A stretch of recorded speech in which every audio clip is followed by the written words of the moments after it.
আমি ইয়াত উপস্থিত হৈছোঁ আমাৰ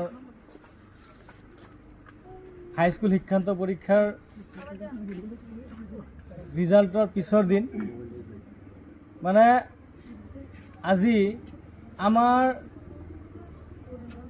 ইয়াত আমি ছাত্ৰ ছাত্ৰীসকলক ফুলাম গামোচাৰে আদৰিছোঁ কিন্তু আমি আশা কৰা মতে আমাৰ ফলাফল হোৱা নাই। তাৰ কাৰণটো হৈছে আমাৰ যিখিনি বিশেষকৈ ছাত্ৰী ছাত্ৰ নহয় যিখিনি আছিলে 12জনে পৰীক্ষা দিছে। আপোনালোকেও জানে, গাৰ্জিয়ানসকলেও জানে, ছাত্ৰ ছাত্ৰীখিনিও জানে বা আমিও জানো, সিহঁত একেবাৰে চৰকাৰী স্কুলৰ পৰা আহি 9ত ভৰ্তি হৈছিলে, একেবাৰে কেঁচা ছাত্ৰ আচলতে, যাৰ কাৰণে নেকি আমি যিমানখিনি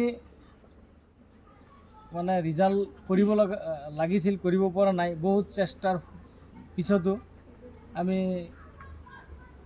মানে সেইখিনি ৰিজাল্ট কৰিব পৰা নাই।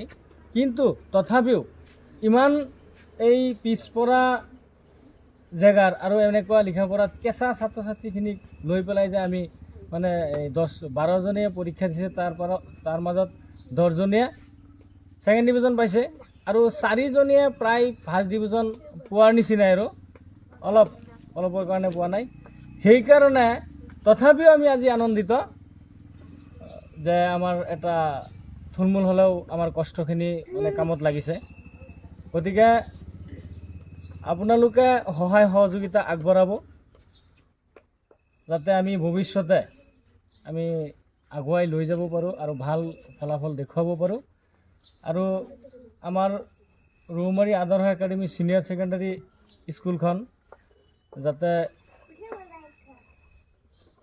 দীৰ্ঘজীৱী হয়, আপোনালোকে দোৱা কৰিব আৰু সহায় সহযোগিতা আৰু এইখিনি কৈ মই মোৰ কথাখিনি শেষ কৰিলোঁ।